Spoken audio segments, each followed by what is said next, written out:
Vous êtes une des personnalités qui est le plus venue sur ce plateau, justement par rapport au direct, ou un peu la même question qu'on posait à Monsieur Legat tout à l'heure. Comment vous avez vécu ces passages réguliers dans notre émission? Les passages en direct ne sont jamais faciles, ce sont des instants de vérité, mais je pense que dans ces périodes troublées de crise, le plus important c'est d'essayer de faire passer les messages simples dans un monde compliqué où la vérité d'un jour n'était pas la vérité du lendemain ou la vérité de la veille, et d'avoir cette constance. On n'est pas là pour rassurer, on n'est pas là pour inquiéter, mais pour donner pour faire part des données qu'on a actualisées, d'essayer de les mettre dans leur contexte et de pouvoir, j'allais dire, faire prendre conscience aux gens qu'eux-mêmes ont à participer et à bien comprendre où on en est et ce qu'ils doivent faire, parce que c'est le plus important, c'est pas de dire « vous devez faire ça ». Voilà, la situation est comme ça, voilà ce qu'il faut faire. Maintenant, vous avez tous les éléments pour prendre conscience. Justement, comment vous avez vécu cet exercice de communication qui était quotidien? Au-delà de nous, Objectif Bière, vous communiquiez de partout à la population. Il y avait quand même une certaine pression parce que on était tous pendus aux lèvres quand vous nous annonciez un petit peu la situation, parce que si vous étiez notre référent. Quelques soirs d'ailleurs, quand vous veniez dans l'émission, franchement, on était inquiets. Faut le dire. Et puis l'audience montait aussi, parce que ce soit avec l'ancien préfet ou que ce soit avec vous, vous arriviez en plateau, nous-mêmes, on ne savait pas ce que vous alliez annoncer. Est-ce que vous étiez prêt à communiquer autant? Non, on n'est jamais prêt à communiquer autant. Après, au-delà d'une personne, c'est d'abord un travail d'équipe. Et je salue en plus la collaboration avec le préfet Loga, parce que dans les moments de crise, il ne faut pas oublier que c'est le préfet qui est en charge de la gestion de crise, et les liens vraiment de confiance et de travail dans des périodes troubles comme ça vous aident et vous grandissent.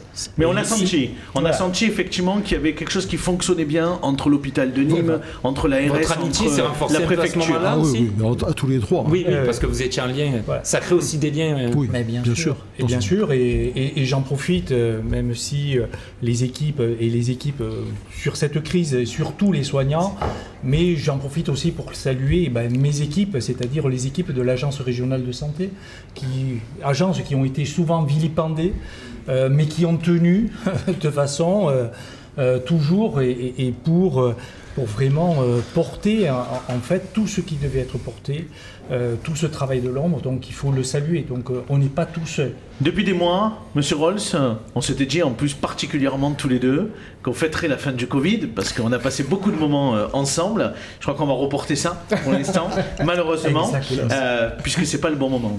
Non, ce n'est pas le bon moment. Alors, on est évidemment sur une nouvelle vague, puisqu'il faut l'appeler comme ça. On a le professeur de la Cousset en parlait. On a cette vague Omicron et particulièrement son variant, son soulignage BA5 qui commence à devenir prépondérant, avec une contagiosité plus élevée, donc une contamination plus importante, c'est pour ça que les chiffres remontent, mais avec une dangerosité qui est moindre. Et c'est important de le préciser pour les personnes vaccinées. Voilà, parce que le sujet, il est là. Aujourd'hui, on ne savait pas en 2020. On ne savait pas et on n'avait pas. Aujourd'hui, on a le vaccin. Et le vaccin protège des formes sévères. Il ne protège pas contre toutes les formes de Covid, mais il protège contre les formes sévères. Donc si aujourd'hui, on n'a pas vraiment d'entrée en réanimation, mais on a une augmentation de l'hospitalisation conventionnelle qui frémit, c'est grâce au vaccin. Et puis on a tous les moyens, j'ai appelé les gestes barrières, bien compris, qui permettent de pas se contaminer.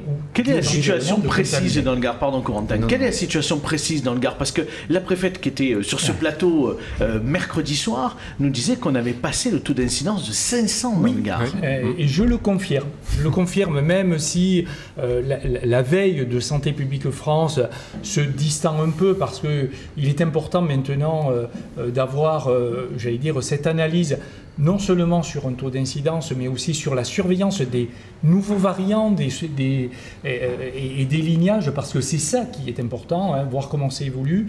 Après, voilà, on a une situation avec une contamination qui reprend. Il faut faire attention, puisqu'on a encore une partie de la population gardoise, et en particulier des plus fragiles, qui n'est pas complètement vaccinée. Je répète, pour les plus de 80 ans, c'est quand même une quatrième un deuxième rappel, soit une 4e dose recommandée, 3 mois après la 2e dose. Pour les plus de 60 ans, là aussi, c'est recommandé. Un deuxième rappel au bout de 6 mois. Donc, c'est important de rappeler ça et dire que la vaccination, elle est maintenant facile.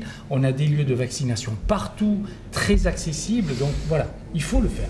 On vous voit avec votre masque à côté, Monsieur Delacoussé aussi. Est-ce que vous préconisez un retour du port du masque dans certains lieux ou... Lieu fermé en particulier, lieu fermé, au transport. Lieu fermé, lieu clos, avec brassage important et une promiscuité importante. Oui, évidemment. Parce que c'est l'été, il va y avoir des grandes fêtes, des festivals. Alors les grandes fêtes familiales, c'est toujours difficile de dire il faut porter le masque, sinon c'est plus une fête familiale. Mais enfin, il faut faire attention. On a eu des clusters et on en a encore des clusters encore importants. En plus du Covid, malheureusement, il y a également une autre épidémie qui est en cours, c'est la variole du singe, un cas suspect dans le Gard, et puis finalement non, la semaine dernière. On a dénombré, selon Santé publique France, 22 cas en Occitanie. Est-ce que ce soir, vous pouvez nous dire qu'il n'y a toujours pas de cas dans le Gard? À l'heure, oui, je peux vous le dire. Il y a des analyses encore en cours. À l'heure d'aujourd'hui, il n'y a pas de cas dans le Gard. On retrouve M. Rolls.